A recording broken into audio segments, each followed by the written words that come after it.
Because one thing I've learned is this, in politics and in combat, cowardice is contagious, but so is courage. And if you're willing to be the first person over those ramparts, you will be shocked at how many people will come with you. I'm asking you to come with me. I'm asking you to be a part of the generation that will restore the promise of this country and breathe new life into it. Hi, this is Making the Argument with Nick Freitas, and today we're continuing along our series of discussing policy issues, and today we're going to talk about education specifically. We're going to kind of break this down into two segments. One, we're going to talk about K through 12 education, and the other, we're going to talk about higher education.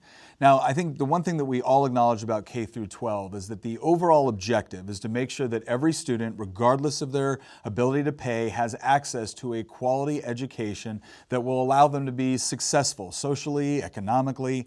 All of us agree on this. There's no disagreement on that. Unfortunately, whenever we start talking about public education in its current state, those of us that favor some more reform and some more significant reform are constantly accused of being against public education. And so here's some of the things I want to go over. Let's take into consideration that we all do agree on the same objective. Every child having access to a quality education, every child being able to be socially and economically successful and to be able to get out there and live their life the way they want and achieve their version of the American dream. Nobody disagrees on that. Everyone agrees that education is a critical component to it. I think the thing that we have to ask ourselves is this. The federal government specifically has been interfering in K through 12 education quite a bit over the last 50 to 60 years. You really saw massive intervention when it came to the Department of Education, which came around in the late 1970s. And right now the Department of Education has a budget of about $68 billion. That's billion dollars. To give you an idea, that's about enough to give every single public school teacher in the country an additional $20,000 to $25,000 per year. Right? That's what we're actually looking at here when we talk about the amount of intervention and money that the federal government is currently spending. So I think it's fair to ask, are we achieving our objectives? Now, some people might be really happy with the public school system that their children have, and the federal government's intervention into that budget probably represents anywhere from 8 to 12% on any given school district. But we have a lot of school districts and we have a lot of students that we know are not doing well. We have school districts that have been repeatedly failing their students for decades now. We have students, especially in some of our inner city schools, that have incredibly hard times graduating. On the left, you hear a lot about the school to prison pipeline. So I think it's fair for us to come back and look at this and say, I'm not sure the government monopolization of education is actually achieving what our shared in-state or shared objectives are. And I think there's some systematic and fundamental reasons for that. And so I want to go ahead and share kind of an example with you. And tell me later in the comments if you think this makes sense. As I said before, all of us agree that education is incredibly important. And all of us, I think, are willing to accept on some level some sort of government participation in education. Right now, we have essentially government domination of education. So I want to take something else that I think we would all agree is equally important, the ability to eat. Right? And I don't think anyone is negating the fact that being able to eat or feed your family is every bit as important as education, because let's face it, if you look at most of human history, most children did not have access to a quality education, in part because their labor was needed in order to grow crops and manage livestock. Thankfully, we're at a point right now where we've gotten so efficient in the production and distribution of food that we do have more time for kids to be able to go and get an education and specialize, and that's why we have such a diverse and effective economy. But let's say 60, 70 years ago, the federal government had decided that food was so important that they were going to set up 10,000 government grocery stores. And instead of you choosing whatever grocery store you wanted, you were going to be assigned a grocery store based off of your address. Now, when you showed up to the grocery store, you didn't have any actual say over your groceries, right? You're just handed a bag with groceries that was developed by some bureaucracy in Washington, D.C. or Richmond or whatever state capital. And that was determined based off of the recommended caloric intake for your family. And as you look at your grocery bag, maybe you're happy with it, maybe you're not. Well, if you want to change anything in that grocery bag, get ready for about a 2 to 6 year battle with your state legislatures. You go through and various lobbyists show up in order to argue on whether or not you should have certain food products or you shouldn't have them. Not to mention the fact that none of the employees working at this government grocery store will ever be rewarded based off of creativity, innovation, work ethic. They'll just be rewarded based off of seniority. So the longer an employee has worked at the government grocery store, the more they will get paid regardless of their ability to actually do a good job or to serve you, the customer, well. Does anybody think this sounds like a grocery store you would want to shop at? Well, the universal response I've gotten whenever I've shared this example is absolutely not. Who would ever want to do something like that? Well, it is exactly what we did with public education. Think about it. You are assigned a government school based off of your address. When your child shows up to that school, you have very little control over the curriculum that they are taught.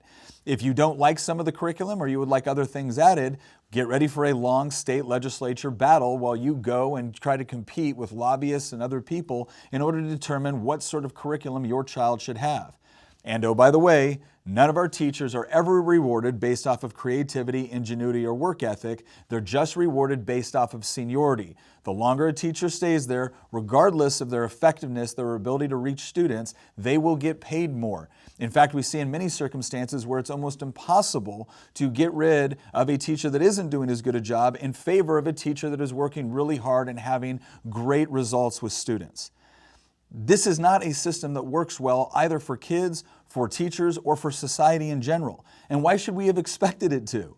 When is government monopolization of a particular industry, especially one as important as this, ever really worked to our benefit? Sure, the military, law enforcement, I think most of us recognize that these are legitimate functions of government and things that the government should run. But why do we then extrapolate that to education? And believing that there's a better way to do this does not mean you're against educating the public. It just means you have some issues with the way that we have set up the incentive structure within our public education system, and the results kind of speak for themselves at this point. If you look at the amount of money that we are spending per pupil adjusted for inflation over the last 30 to 40 years, what you're going to find is that spending on education has gone up significantly.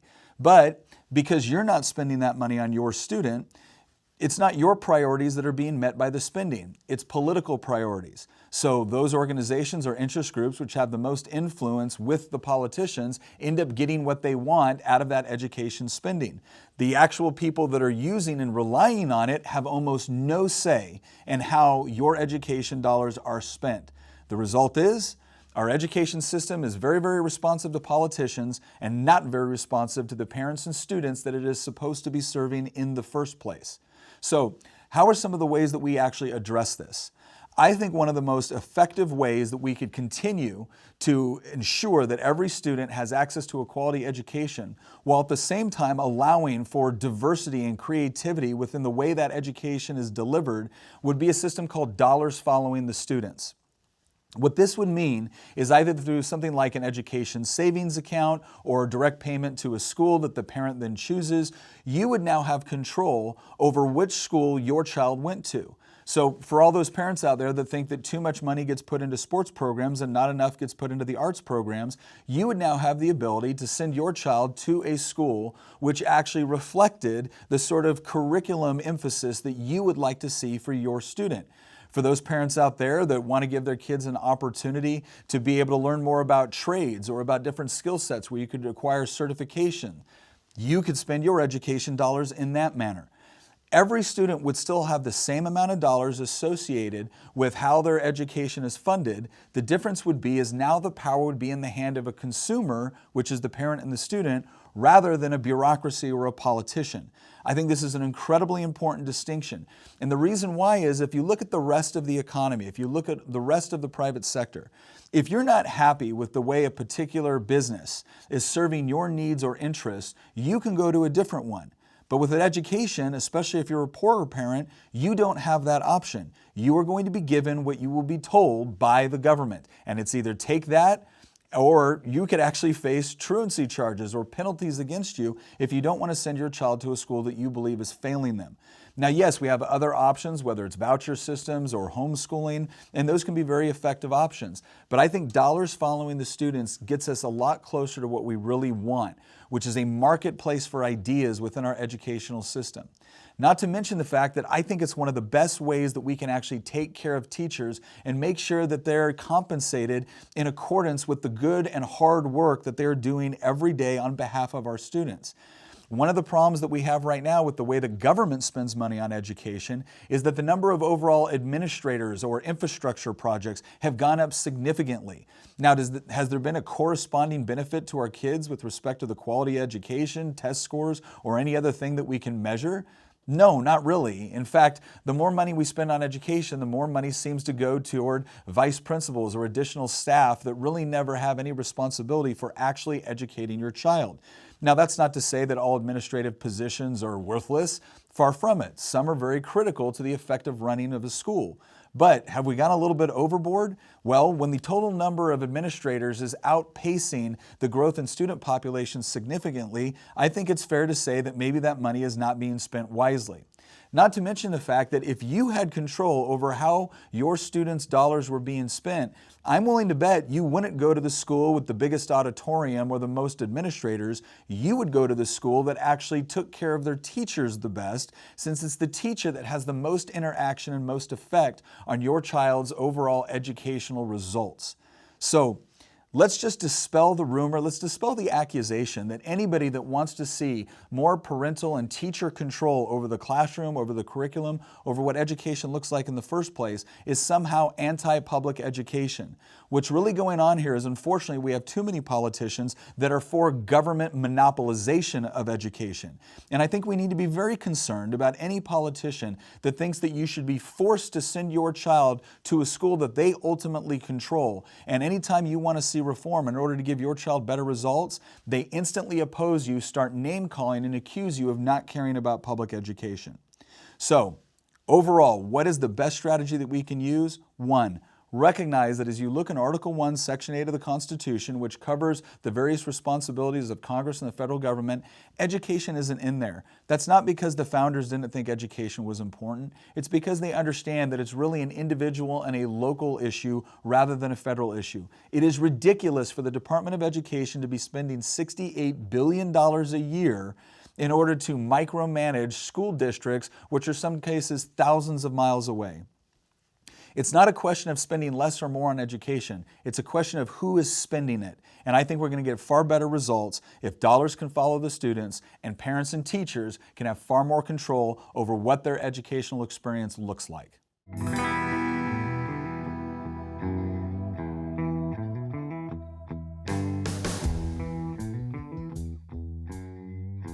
Okay, now we're going to go to some questions that we have for the audience. First of all, I want to thank you all very much for giving us some questions. We got some great ones here that we're going to address. Also, if you're interested in doing questions for future podcasts, please go to podcast.nic4va.com. You'll see the schedule in there. You can see which podcasts we're doing next, and you can ask us some questions. Also, if you've watched previous ones and you have a question on those as well, let us know, because every once in a while we'll do a podcast episode where all we do is go through and answer questions that people have asked from current and previous podcasts. So let's go ahead and get to these. The first one we have here is from Rich. It says, it seems that giving Americans school choice and local control with more variety of curriculum would help all, no matter the income class. Assuming all politicians want to help education, what arguments could anyone make against school choice and variety in the curriculum offered? Good question. And this is why I always tell people, whenever you're looking at legislation, you got to look at incentive structure. Another thing is people will say follow the money. I would add to that also follow the power. So if a politician's primary objective is to get reelected, well, here's the deal. Students don't vote. Unions do vote. And a lot of those teachers' unions have a great deal of control and a great deal of money to give to political campaigns. In fact, the congresswoman running against me is one of the highest recipients of dollars from teachers' unions of any member of the House of Representatives. So chances are she's not going to vote against the policy objectives of the teachers' union. Now, I'll be courteous to my opponent and assume that she actually believes what they're trying to do and believes that school choice would be a bad idea. I personally think that's absurd given the data and the science behind this, but let's go ahead and take a look at some of the most common arguments that are used against school choice. One of the arguments is that if you have school choice, it's only going to benefit wealthier students because poorer students will be left behind because those schools will be able to self-select and they won't take underperforming students, or they won't take students that maybe have a difficult home life and are dealing with a number of disciplinary issues. Well, here's the issue, here's the problem with that. In a lot of the voucher programs that have been set up with respect to school choice in Washington, D.C., the schools are not allowed to choose which students they take. Students apply for a lottery in order to get one of the slots. And regardless of income bracket, regardless of previous disciplinary issues, provided that they haven't engaged in a great deal of violence which could cause danger to fellow students or teachers, those students can get into the voucher school. In fact, Washington, D.C. has a very robust voucher program, as does New York City and a couple of other places as well. And what we see is those students actually perform better. What's also interesting about that is that more school choice tends to not only benefit the students, which now have an opportunity to go to an educational institution of their choice, but it tends to improve all of the schools as well, because the competition just has a way of doing that. There was actually a program that was run in Texas where it demonstrated this, where property values went up because people wanted to move into those areas in order to get the benefits. So this idea that school choice only benefits some students over other students is, I think, disingenuous and inaccurate. The other thing that we have to look at with respect to that argument is, does the current system benefit all students equally? I think anybody that is familiar with our public education system would say absolutely not. Certain school districts obviously are better off than other school districts. So simply because the government runs all of them doesn't mean that every student is getting access to the same level or quality of education. So if this is not really a debate about one side providing perfect equality and the other side not, if there's no such thing as any system being perfect, well then which system would you prefer? The system where the politicians tell your kids where to go and what to learn? Or a system where you get to tell your kids where to go and have far more control in conjunction with teachers in determining what they learn? Another common argument that is used against school choice is that it's taking money away from public education.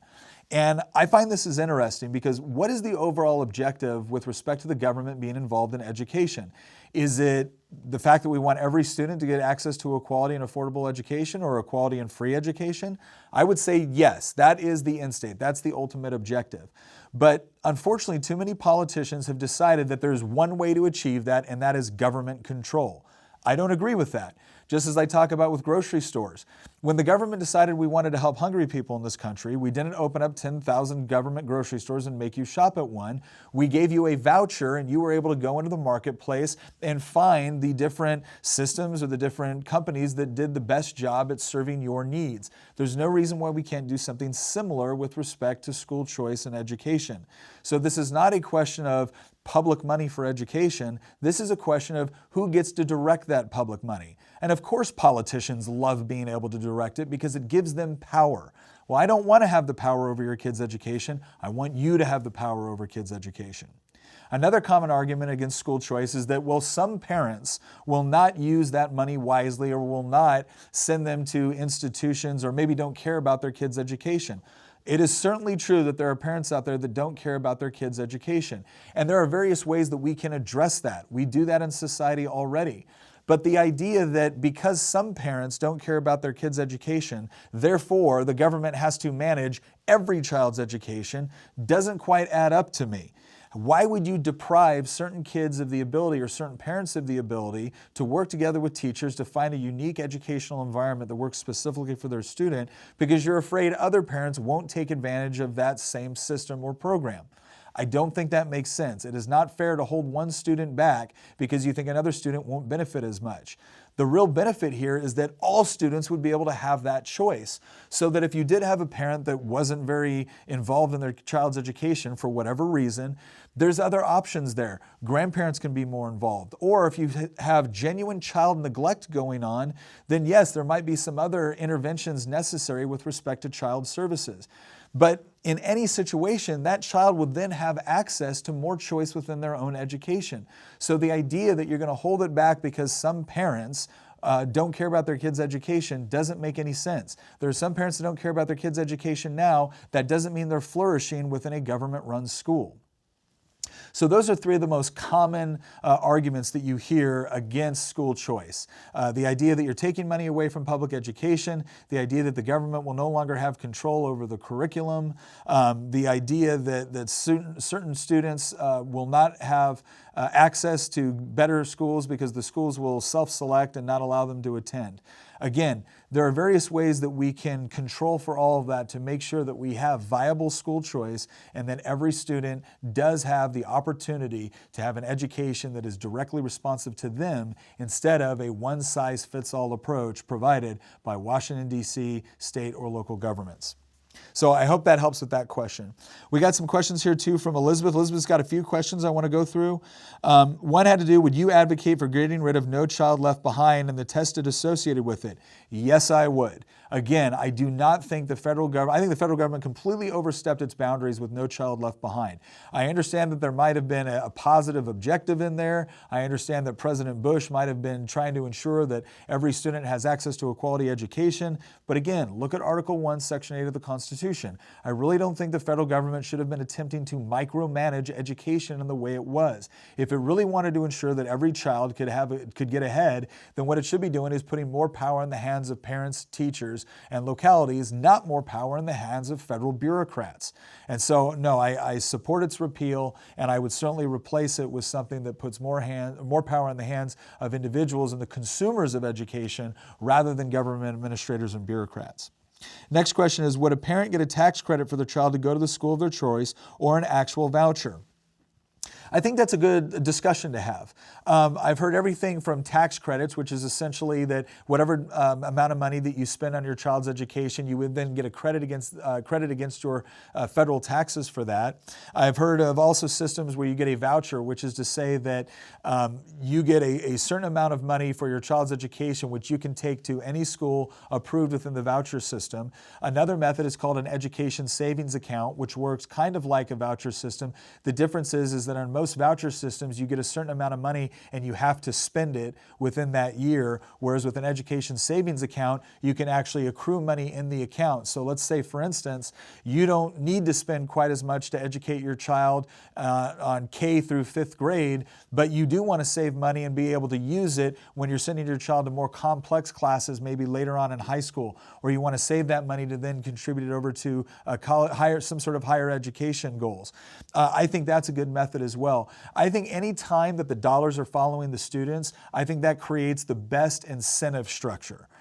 So that's what I would fight for, but anything that would give us more choice to parents, more choice to students, and more control over our classroom to teachers, I'm in favor of. Another one here is, would neighborhood schools still exist, or could a parent send them to any school in the state or country? Again, I think neighborhood schools are always going to exist. The difference is are they existing because the government has mandated that this is the way your child must be educated, or do they exist because it works best for the neighborhood?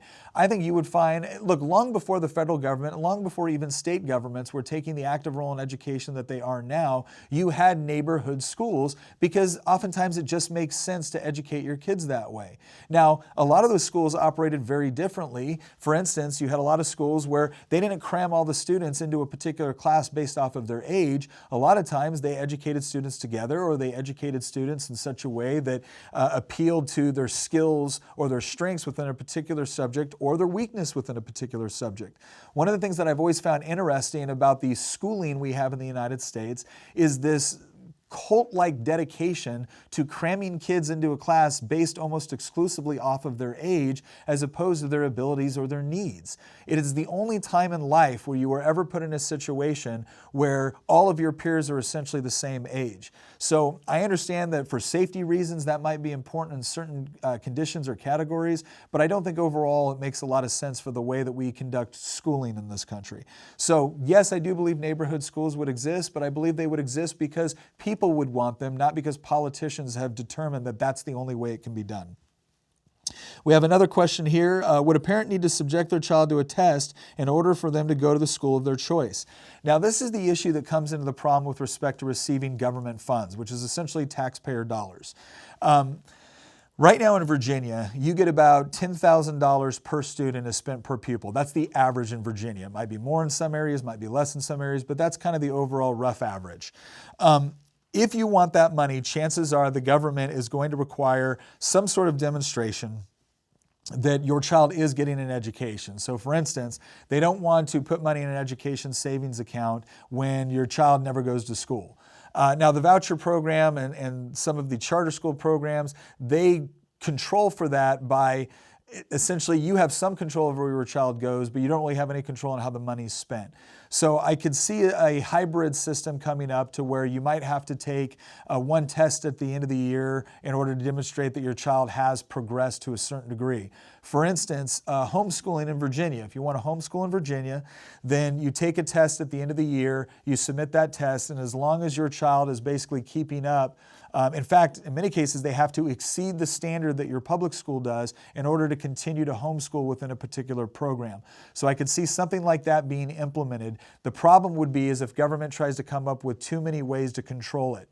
So if they want to come up with one standardized test or one particular metric to make sure that your child is in fact getting an education, you know, I might not like every bit of that, but I could live with that. As soon as the government starts to try to micromanage the curriculum or tell you exactly what you have to do, that's where I think it's problematic. And so I think that we can have a reasonable debate over what that would look like so that we ensure that taxpayer dollars are not being wasted or not engaging in fraudulent spending, while at the same time providing maximum freedom to parents, students, and teachers to craft an educational environment that works best for the student. And then another question here, do you support trade school or an apprenticeship for the teenager who is no longer engaged in school but would benefit from actual work experience to move forward, perhaps combining this with a GED program? I love trade schools and apprenticeship programs. I've carried legislation in the Virginia General Assembly, and I'm very proud to say that both of them got passed. One had to do with expanding career technical education and making it easier for professionals to be able to get in and become career technical educators. The other one had to do with trying to expand apprenticeship programs. One of the things that we've seen with a lot of our students, even within career technical education, they're still largely on campus. They're great programs. They learn a lot. I was speaking to a student the other day who's now working as a barber, and he had a great experience with his career technical education. But the importance of the apprenticeship is that oftentimes you don't know if you really like a particular job or a particular industry until you've had the experience of working in and around it. And the classroom can't really replicate that. It can do a lot of the same things that you need to with respect to the education component, even certification. But you know as well as anyone, a lot of times you don't know if you like it until you're out there actually doing it. And so apprenticeship programs give students the opportunity to not only learn a valuable skill set, but also determine early on in life on whether or not that's the career path they want to go. And I think the more options that we can provide for students early on, the less time they actually waste with respect to spending money on additional education or certification if it ends up not being an industry that they're interested in. The other thing that I think is great about apprenticeship programs that doesn't get talked about a lot is the exposure it gives students to entrepreneurs. You know, a student might think they want to be a plumber, and then 2, 3, 4 years after doing it, they might decide that they want to have their own shop, or they want to be a LLC or a sole proprietorship. Maybe a few more years down the road, they want to hire additional people.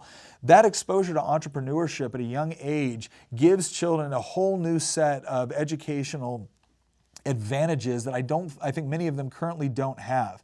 It's almost as if our education system is raising people to go work for somebody else.